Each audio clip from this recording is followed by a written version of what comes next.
Il y a une chose que Machiavel a découverte il y a plus de 500 ans, et que la psychologie contemporaine vient de confirmer. Une chose qu'on vous a enseignée à l'envers toute votre vie. On vous a dit que la confiance se construit en révélant votre intérieur, que plus vous êtes ouvert, plus vous créez de connexions, que la vulnérabilité est une force. Et c'est vrai, partiellement. Mais il y a un détail que personne ne vous a raconté. Un détail que Machiavel a observé dans les cours italiennes, en voyant des hommes influents tomber pour avoir trop fait confiance aux mauvaises personnes. Il existe 3 types de confidences dangereuses que vous ne devez jamais, sous aucune circonstance, révéler. Peu importe à quel point vous avez foi en quelqu'un, peu importe combien d'années vous avez passées ensemble, peu importe ce que vous ressentez sur le moment, ces 3 confidences sont comme des clés de voûte de votre vie. Celui qui les possède peut ouvrir n'importe quelle porte, pour le meilleur ou pour le pire. Et voici la brutale vérité. La plupart des gens livrent ces clés sans s'en rendre compte, dans des conversations banales, dans des moments d'émotion, lors de soirées arrosées et de confidences. Et ensuite, ils se demandent pourquoi leur vie s'écroule. Pourquoi quelqu'un en qui ils avaient confiance a utilisé leurs informations contre eux? Pourquoi cette personne qui semblait si proche s'est transformée en leur plus grand problème? Ce n'était pas une trahison, c'était une stratégie. Ce n'était pas de la méchanceté. C'était la nature humaine. Machiavel l'a écrit clairement. Les hommes sont si simples et obéissent tellement aux nécessités présentes que celui qui trompe trouvera toujours quelqu'un qui se laissera tromper. Aujourd'hui, vous allez apprendre les 3 confidences dangereuses que vous devez protéger à tout prix. Non pas parce que le monde est mauvais, mais parce que la foi sans limite est une candeur risquée déguisée en vertu. Et la candeur dans le jeu du pouvoir se paie cher, parfois avec de l'argent, parfois avec des opportunités, et parfois avec des années de votre vie que vous ne récupérerez jamais. Commençons. La première confidence dangereuse que vous ne devez jamais révéler est la plus contre-intuitive de toutes. Vos projets confidentiels. Je ne parle pas de dire que demain vous irez à la salle de sport. Je parle de vos projets réels, vos ambitions profondes, cette affaire que vous construisez en silence, ce mouvement que vous prévoyez de faire dans votre carrière, ce projet qui pourrait changer votre vie. Il y a une raison psychologique brutale derrière cela. Une étude de l'Université Columbia a découvert quelque chose de troublant. Lorsque vous partagez vos objectifs avec d'autres, votre cerveau expérimente une sensation d'accomplissement, avant même de les avoir atteints. Littéralement, votre esprit reçoit une dose d'endorphine comme si vous l'aviez déjà réalisé. Et cette sensation prématurée de succès réduit dramatiquement votre motivation à exécuter. Mais ce n'est pas le problème principal. Le vrai problème est que lorsque vous révélez vos plans, vous les exposez à 3 menaces mortelles. La première menace est le regard extérieur. Cela semble mystique, mais il y a une explication psychologique concrète. Quand quelqu'un sait que vous construisez quelque chose, consciemment ou inconsciemment, il commence à se comparer à vous. Et si votre projet représente quelque chose qu'il désire, mais n'a pas la discipline de l'obtenir, un mécanisme primitif de sabotage social s'active. Ils n'ont pas besoin de vous faire quelque chose directement. Il suffit de commentaires subtils qui sèment le doute. Des questions qui sapent votre foi, des opinions non sollicitées qui vous font remettre en question votre chemin. La psychologie sociale appelle cela le syndrome du panier de crabe. Quand un crabe essaye de s'échapper d'un panier, les autres le tirent vers le bas, pas parce qu'ils veulent lui faire du mal. Ils ne peuvent simplement pas supporter de voir un autre s'échapper alors qu'il reste piégé. La deuxième menace est la pression des attentes. Quand quelqu'un connaît votre projet, il devient automatiquement juge de votre progrès. Chaque fois qu'il vous voit, même s'il ne dit rien, il mesure si vous avancez ou reculez par rapport à ce que vous avez promis. Cette pression invisible peut vous paralyser. Ou pire, elle peut vous faire prendre des décisions hâtives juste pour prouver que vous êtes sur la bonne voie. Machiavel le disait d'une autre manière. Celui qui veut persuader ne doit pas se fier à la bonté de sa cause, mais aux conditions de celui qui doit être persuadé. En d'autres termes, peu importe à quel point votre projet est bon. Ce qui compte, c'est comment les autres l'interprètent en fonction de leurs propres insécurités et désirs. La troisième menace est la plus dangereuse de toutes. et très peu en parlent. Lorsque vous révélez votre projet, vous donnez aux autres la possibilité de prendre de l'avance, pas nécessairement pour vous voler l'idée, parfois simplement pour se positionner de manière à ce que votre succès les profite. Ou pire, pour se positionner de manière à ce que votre succès dépende d'eux. J'ai vu cela des centaines de fois. Quelqu'un partage son plan d'affaires avec une connaissance. Cette connaissance, sans mauvaise intention apparente, le mentionne à une autre personne. Cette autre personne, qui a des ressources, exécute une version du projet avant que le créateur original ne puisse bouger. Ce n'était pas du vol. C'était simplement que l'information a circulé vers quelqu'un avec une meilleure position pour agir. Machiavel était clair. Un dirigeant avisé doit sélectionner des conseillers éclairés. Et à eux seuls, il doit donner la liberté de lui dire la vérité. Et seulement sur les choses qu'il demande, pas sur les autres. En langage moderne, partagez seulement le nécessaire. Seulement avec qui vous en avez besoin. Et seulement quand vous en avez besoin. Vos projets sont du pouvoir en état potentiel. Chaque fois que vous les révélez, vous dispersez ce pouvoir. Gardez le silence. Travaillez dans l'ombre. Laissez les résultats parler une fois qu'ils sont complets. Je vais vous raconter quelque chose qui illustre parfaitement cela. Il y avait un entrepreneur qui avait une idée révolutionnaire pour son industrie. Il était tellement excité qu'il l'a partagée avec son cercle proche, amis, famille, quelques collaborateurs proches. Tous lui ont dit que c'était une excellente idée, qu'ils le soutenaient, qu'ils lui souhaitaient du succès. 6 mois plus tard, l'un de ses collaborateurs proches a lancé exactement le même concept, avec un meilleur financement, avec un meilleur réseau de contacts, avec une meilleure position sur le marché.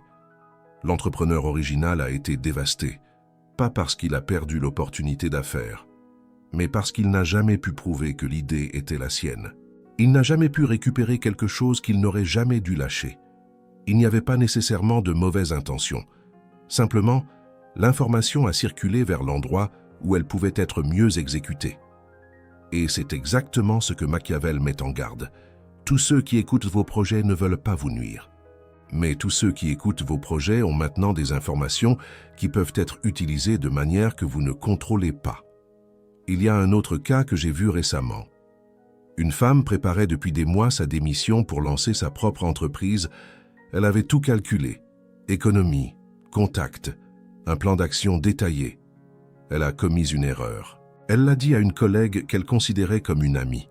Cette collègue, sans malveillance consciente, l'a mentionné lors d'une conversation avec les ressources humaines. Pas pour lui nuire, simplement comme un commentaire anodin.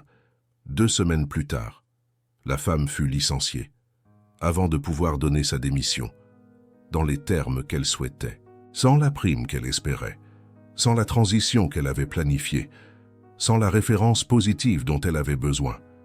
Son plan parfait s'effondra, parce qu'une seule personne eut accès à des informations qui ne la concernaient pas. Et voici le détail le plus douloureux. La collègue n'a jamais compris qu'elle avait fait quelque chose de mal. De son point de vue, elle ne faisait que partager des informations sans conséquences. Mais les conséquences, c'est quelqu'un d'autre qui les a payées. Le silence n'est pas de la lâcheté. Le silence est stratégique. C'est le premier secret. Mais attendez, parce que ce qui va suivre est encore plus délicat et vous l'avez probablement violé. Sans même vous en rendre compte. Le deuxième secret, que vous ne devez jamais révéler, est votre situation économique réelle. Peu importe que vous ayez beaucoup ou peu, jamais, en aucune circonstance, ne révélez les chiffres exacts de votre réalité financière. Il y a une raison ancestrale à cela, que Machiavel comprenait parfaitement. L'argent est la forme la plus quantifiable du pouvoir. Quand quelqu'un sait exactement combien vous avez, il sait exactement quel pouvoir vous maniez. Et cela change fondamentalement la façon dont il vous traite. Si vous avez peu et que vous le révélez, on vous traite différemment. Pas nécessairement avec un mépris ouvert, mais il y a un changement subtil dans la façon dont on vous perçoit. Votre opinion compte moins. Dans certaines discussions, vos conseils sont plus remis en question. Vos décisions sont attribuées à des limitations. plutôt qu'à des choix. C'est brutal, mais c'est vrai. La psychologie du statut fonctionne ainsi. Une étude de l'Université Columbia a démontré que lorsque les personnes connaissent le statut économique de quelqu'un, elles ajustent inconsciemment l'influence qu'elles lui accordent dans les conversations de groupe. Ceux qu'on perçoit comme plus riches parlent plus, sont moins interrompus, et leurs idées sont adoptées plus fréquemment. Ce n'est pas juste, mais c'est réel. Maintenant, si vous avez beaucoup et que vous le révélez, les problèmes sont différents, mais également dangereux. Premièrement, vous devenez une cible, non seulement de ceux qui veulent quelque chose de vous directement, mais aussi de ceux qui veulent simplement s'associer avec vous pour leurs propres bénéfices et distinguer entre amis génuins et intéressés devient presque impossible. Deuxièmement, chaque faveur que vous ferez sera reçue avec moins de gratitude, parce que si tout le monde sait que vous pouvez la donner facilement, la valeur perçue de votre générosité diminue, et la gratitude, comme l'a écrit Machiavel, est la vertu qui s'oublie le plus rapidement. Troisièmement, et c'est le plus subtil, vous générez un ressentiment silencieux, même parmi les personnes qui vous apprécient. Savoir que vous avez beaucoup plus qu'elles crée une friction invisible. Ils ne vous le diront pas. Ils ne l'admettront probablement même pas à eux-mêmes. Mais c'est là, travaillant dans l'ombre de chaque interaction, l'envie et l'émotion qui se cachent le plus et qui se guérit le moins. Je vous donne un exemple concret. Un homme a hérité d'une somme importante, d'un parent éloigné, emballé. Il l'a partagée avec ses amis les plus proches. Il voulait célébrer. Il voulait qu'il sache que sa vie changeait, ce qu'il n'a pas anticipé. C'est ce qui est arrivé ensuite. Les invitations à dîner ont commencé à venir avec des attentes. Quand quelqu'un avait un problème financier, les regards se tournèrent vers lui. Les blagues sur qui devrait payer l'addition ont cessé d'être des blagues. Les demandes de prêt, déguisées en faveur entre amis, se sont multipliées. Et le pire, c'est que chaque fois qu'il disait non, il sentait le poids silencieux du jugement. « Tu as tellement. Et tu ne peux pas m'aider avec ça ?» En moins d'un an, il a perdu 3 amitiés qu'il pensait qui dureraient toute une vie. Pas à cause de conflits ouverts, à cause de l'érosion lente que génère le fait de savoir trop de choses sur l'argent d'un autre. Machiavel a observé cela. Dans chaque cour qu'il a visité, les plus riches étaient les plus trahis, non pas à cause de leur richesse en soi, mais parce que leur richesse exposée générait des coalitions de personnes rancunières qui finissaient par trouver un moyen de niveler les choses. Il y a une troisième situation, encore plus dangereuse. Quand votre situation économique est ambiguë ou change rapidement, si vous êtes en transition, si vous construisez quelque chose, si vous sortez d'un trou financier ou que vous y entrez, cette information est extrêmement vulnérable parce qu'elle vous expose dans votre moment de plus grande fragilité. Ceux qui savaient que vous étiez au sommet vous verront tomber, et cela génère un type particulier de satisfaction sociale que les Grecs appelaient epicaricasia, plaisir des malheurs d'autrui. Ceux qui savaient que vous étiez en bas et vous voient monter peuvent activer ce syndrome du panier de crabe dont j'ai parlé plus tôt. Vous tirez vers le bas parce que votre ascension leur rappelle leur propre inertie. La solution est élégante et simple. Ne révélez jamais de chiffres concrets, ni quand ça va bien, ni quand ça va mal. Si quelqu'un vous interroge directement, des réponses comme « ça va bien »,« les choses se déroulent bien » ou « nous y travaillons » suffisent. Vous ne devez d'explication à personne sur votre situation financière, sauf à celui qui en a légalement besoin. Ce n'est pas mentir, c'est protéger des informations que personne n'a le droit de vous exiger. Machiavel l'a dit avec d'autres mots. Les hommes s'offensent moins des injures de fait que de celles de parole, parce qu'une injure de parole n'a pas de conséquences, tandis qu'une de fait démontre une supériorité. Révéler votre situation économique, c'est montrer votre jeu complet, avant que la partie ne soit terminée. Et personne ne gagne en montrant toutes ses cartes. Maintenant, Voici le troisième secret. Et c'est celui que le plus de personnes révèlent, sans y penser, parce que ça fait du bien sur le moment, parce que la connexion émotionnelle semble s'approfondir, parce que vous confondez intimité avec sécurité.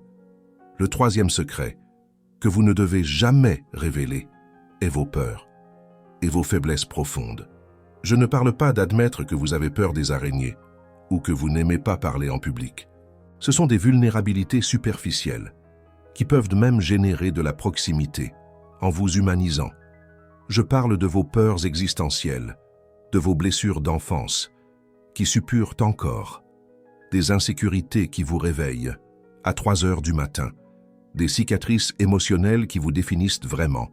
Les révéler, c'est livrer le manuel de comment vous détruire. Et c'est ça le plus douloureux à comprendre. La personne à qui vous les révélez peut vous aimer génuinement sur le moment. Elle peut avoir les meilleures intentions. Elle peut vous promettre qu'elle n'utilisera jamais cette information contre vous. Mais les sentiments changent, les relations se terminent, la foi est brisée. Et quand cela arrive, la personne qui était votre confident devient quelqu'un qui a toutes les clés pour vous blesser là où ça fait le plus mal. Une étude publiée dans le Journal of Social and Personal Relationships a démontré que dans 72% des relations qui se terminent dans le conflit, au moins l'une des personnes impliquées a utilisé des informations intimes préalablement partagées comme arme pendant le conflit. Ils ne l'avaient pas prévu comme ça, non.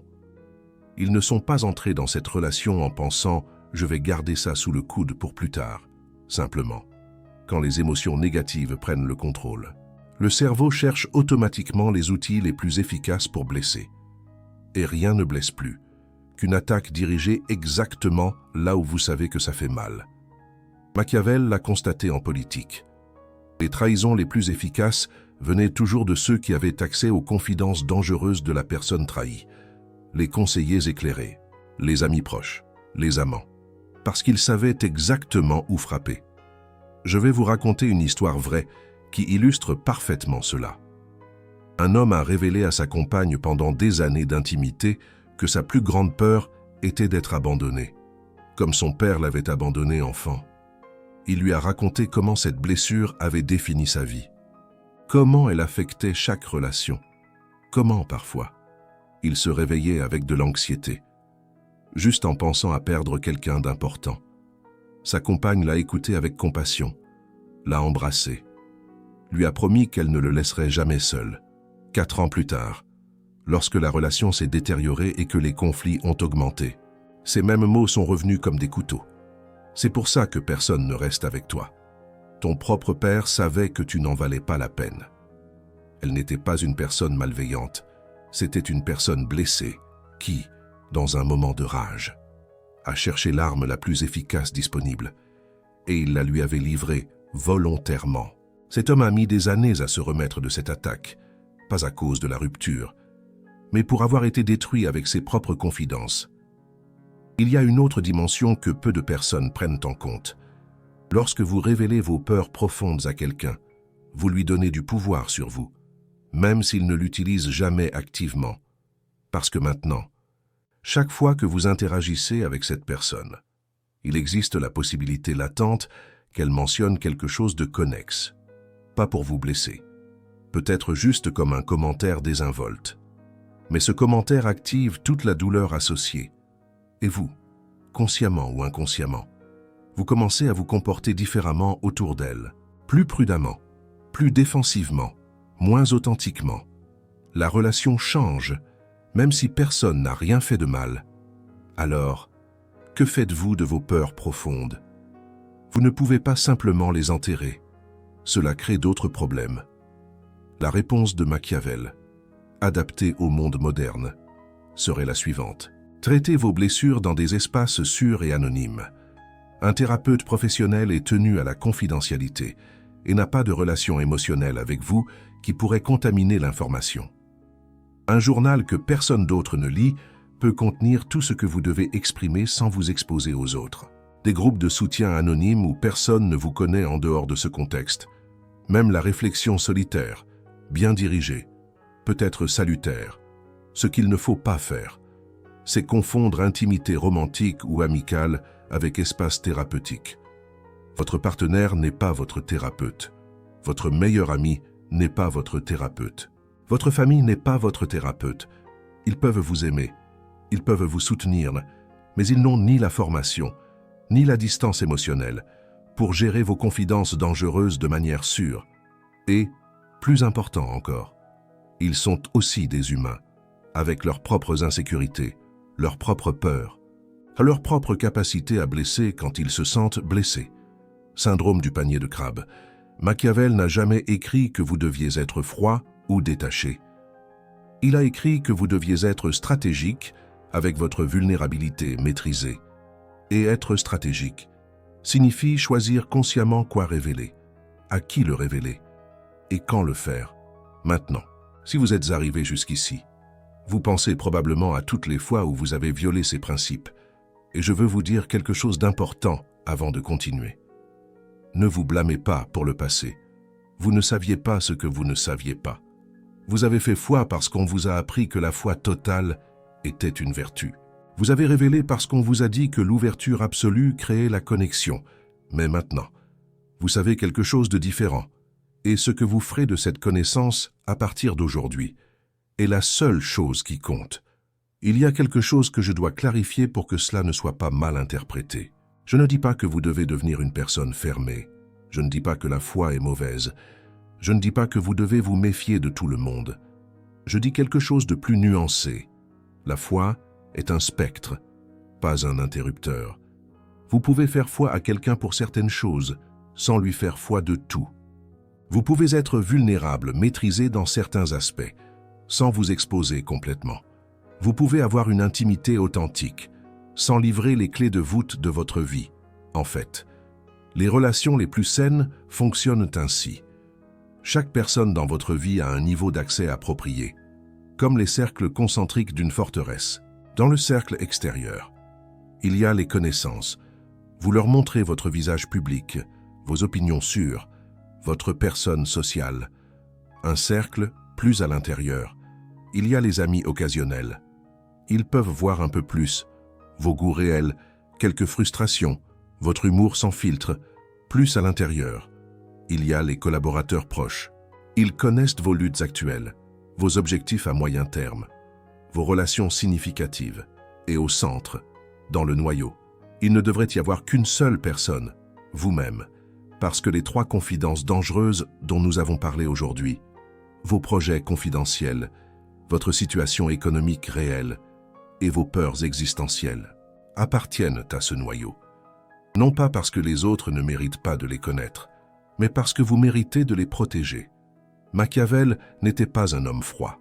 C'était un homme qui a observé la nature humaine sans romantisme et a décidé d'agir en conséquence. Il ne détestait pas les gens. Il n'attendait simplement pas d'eux plus que ce que la nature humaine permet de donner constamment. Et vous pouvez faire de même. Vous pouvez aimer profondément, sans tout livrer. Vous pouvez faire foi véritablement, sans être naïf. Vous pouvez vous connecter authentiquement, sans vous exposer complètement. C'est un équilibre.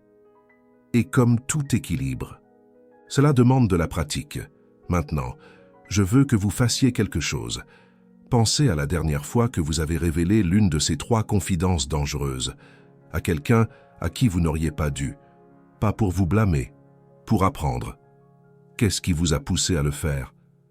Était-ce l'émotion du moment? Était-ce la pression des attentes? Était-ce une fausse sensation de sécurité? Identifiez le schéma, parce que ce schéma reviendra se présenter. La vie a une façon curieuse de répéter les mêmes épreuves, jusqu'à ce que nous les réussissions. Et la prochaine fois que vous sentirez cette envie de révéler votre projet confidentiel, votre réalité économique ou votre peur profonde, rappelez-vous cette vidéo. Rappelez-vous que la vulnérabilité stratégique est pouvoir. Rappelez-vous que les limites ne sont pas des murs, ce sont des filtres. Rappelez-vous que vous protéger, ce n'est pas vous méfier des autres, c'est faire foi en vous-même. Si cette vidéo vous a montré quelque chose que vous n'aviez pas envisagé, si elle vous a fait réfléchir différemment sur la foi et ses limites, alors faites quelque chose pour moi. Partagez ces connaissances avec quelqu'un qui en a besoin. Tout le monde n'est pas prêt à entendre cela. Tout le monde ne veut pas savoir que l'ouverture totale a des coûts, mais il y a des gens dans votre vie qui souffrent précisément parce qu'ils ignorent ces principes. Et maintenant, vous avez la capacité de changer ça. Machiavel a écrit « Le Prince » pour un public sélect. Il savait que tous n'étaient pas prêts à accepter sa brutalité. Cette vidéo fonctionne de la même manière. Elle n'est pas pour tout le monde. Elle est pour ceux qui sont prêts à voir la réalité sans filtre et à agir en conséquence. Si vous êtes arrivé jusqu'ici, vous faites partie de ce groupe. Avant de continuer, je veux reconnaître quelque chose d'important. Cette chaîne existe grâce à des personnes qui comprennent la valeur de ce savoir. Des personnes qui non seulement consomment, mais qui investissent pour que ces messages continuent d'atteindre plus de monde. Si cette vidéo vous a apporté de la clarté, si elle a changé, ne serait-ce qu'un peu, votre façon de voir la foi et ses limites, envisagez de soutenir ce travail. Le bouton Super Thanks est là pour ceux qui veulent faire partie active de cette communauté. Ce n'est pas une obligation, mais c'est la façon dont ce type de contenu peut continuer à exister, sans compromettre son message avec des sponsors qui dictent ce qu'il faut dire. Votre soutien, aussi petit soit-il, a un impact réel. Maintenant, la question est, qu'allez-vous faire de ce que vous avez appris? Vous pouvez continuer à tout révéler et espérer que cette fois, ce sera différent. Ou vous pouvez commencer à protéger ce qui est à vous et à construire à partir d'une position de pouvoir. Le choix, comme toujours, vous appartient, mais maintenant, vous le faites avec l'information. Et ça vous met déjà devant 99% des autres. Machiavel en serait fier. Maintenant, je veux vous entendre. Dans les commentaires, racontez-moi lequel de ces 3 confidences dangereuses avez-vous révélé. Et ensuite, vous l'avez regretté? Vous n'avez pas besoin de donner de détails personnels. Mais partagez la leçon que vous avez apprise. Votre expérience peut être exactement ce que quelqu'un d'autre a besoin de lire aujourd'hui, pour ne pas commettre la même erreur.